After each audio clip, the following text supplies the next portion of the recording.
അവര് വന്നെന്ന് തോന്നുന്നു.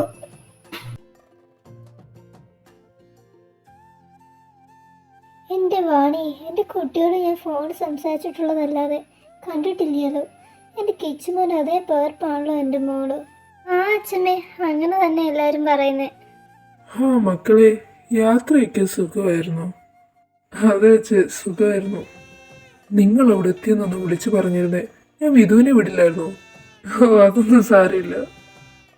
പിള്ളേരെ, നിങ്ങൾ എന്നെ ഒന്നും മിണ്ടാതെ നിൽക്കുന്നേ. ഹായ് ചേച്ചി ചേട്ടാ, ഞാൻ വിധ്വനി. ധ്വനിന്ന് വിളിച്ചാൽ മതി കേട്ടോ. ആ, ഇവിടെ വാണേക്ക 2 വയസ്സുള്ളതാ. ബാക്കി 3 ആണായിരുന്നല്ലോ. കൂടത്തെ ഇവിടെ ഒരാളെ ഉള്ളായിരുന്നല്ലോ പെണ്ണായിട്ട്. ഇപ്പം ആ സങ്കടവും അങ്ങ് മാറിക്കിട്ടി. പിന്നെ നമ്മളെയൊക്കെ അറിയാലോ, നമ്മളൊക്കെ ഒരുമിച്ച് കളിച്ചു വളർന്നവരല്ലേ. ആടാ, അല്ല നന്ദു ഇതെവിടെ പോയി? ഞാൻ ഇവിടെ ഉണ്ടോ, ഒന്ന് പറമ്പ വരെ. ഹേ കിച്ചു, കിച്ചു.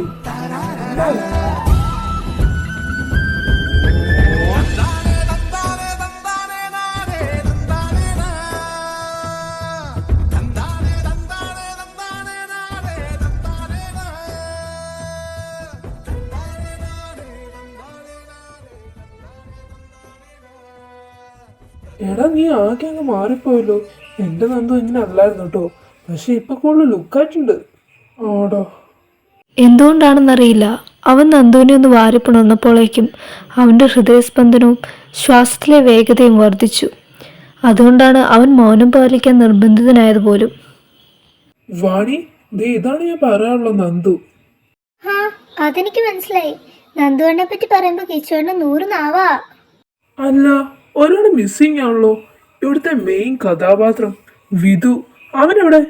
ആ, അത് പറഞ്ഞപ്പോഴാ. നിങ്ങൾ വരുന്നത് പ്രമാണിച്ച് ഞാൻ കുറച്ച് സാധനങ്ങൾ മേടിപ്പിക്കാൻ അവനെ മാർക്കറ്റ് വരെ പറഞ്ഞു വിട്ടിരിക്കുക. മഴ കൂടിയ പിന്നെ പോവാൻ ബുദ്ധിമുട്ടാന്നേ. ഷോ, അതിൻ്റെ ഒന്നും ആവശ്യമില്ലായിരുന്നല്ലോ സരസു. അല്ല, എൻ്റെ കുട്ടിക്ക് മനസ്സിലായില്ലേ വിധുവാരാണെന്ന്?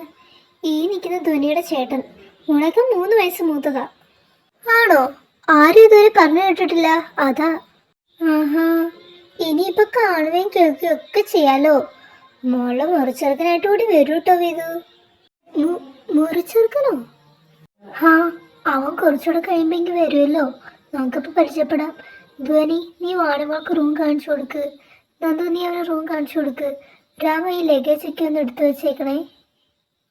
വേണ്ട സരസു, ലഗേജ് ഒക്കെ ഞാൻ എടുത്തു വെച്ചോളാം.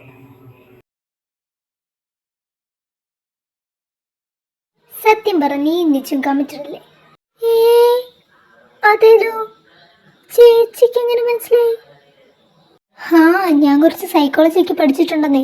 നിങ്ങളുടെ മുട്ടി ഒരുമിയുള്ള നിപ്പ് കണ്ടപ്പോഴേ എനിക്ക് മനസ്സിലായി. ഓ, കൊച്ചു ഗള്ളി.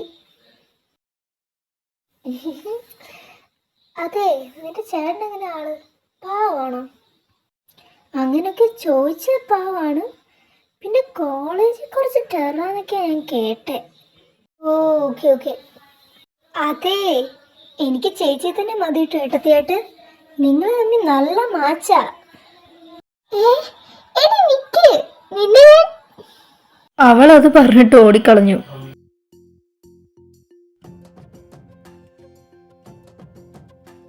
ഹാ വിധു, നീ വന്നു. ആ സാധനം എല്ലാം അടുക്കളയിലോട്ട് വെച്ചേക്കേ. എന്നിട്ട് നീ മേളിൽ ചെന്ന് അവരെ രണ്ടിനെയും വിളിച്ചോണ്ട് വാ. വിധു ഫോണിൽ ആർക്കോ ടെക്സ്റ്റ് ചെയ്തുകൊണ്ട് കോണിപ്പടികൾ ചവിട്ടി കയറുകയായിരുന്നു. അതേസമയം വാണിയും എന്തോ ആലോചനയിൽ താഴേക്ക് ഇറങ്ങി വരുമായിരുന്നു. രണ്ടുപേരെയും ഇരുവരെയും കണ്ടില്ല.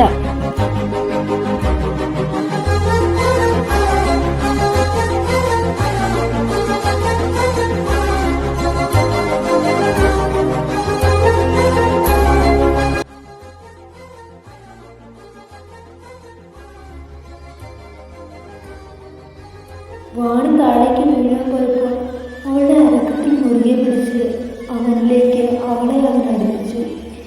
ഇരുവരുടെയും ശ്വാസത്തിന്റെ വേഗതയും ചൂടും വർദ്ധിച്ചു. മിഴികൾ മിഴികളോടും മനസ്സിനോടും ചുണ്ടുകളോടും എന്തോ സംസാരിക്കാൻ ശ്രമിക്കുന്നത് പോലെ. ഞങ്ങളൊക്കെ ഇവിടെ ഉണ്ട്. അല്ല, ഇവള് പെട്ടെന്ന് വീഴാൻ പോയപ്പോ ഞാൻ. അത് തന്നെ, അല്ലാതെ നീ വിചാരിക്കുന്ന പോലൊന്നുമല്ല. അതിന് ഞാൻ ഒന്ന് വിചാരിച്ചെന്ന് പറഞ്ഞില്ലല്ലോ ഏട്ടത്തി. ഏ? ഏട്ടത്തിയോ? ഹോ, എനിക്ക് വയ്യ. വർത്താനത്തിൽ തന്നെ എന്താ മനപ്പെടുത്തും. രണ്ടുപേരും അവിടെ നിൽക്കാതെ താഴോട്ട് വാ, സരസ് വിളിക്കുന്നുണ്ട്. പിന്നെ ചേട്ടൻ ആദ്യത്തെ കാഴ്ച തന്നെ ചേച്ചി വീഴ്ത്തുമെന്ന് എനിക്കറിയില്ലായിരുന്നു. ഡി, നിന്നെ ഞാൻ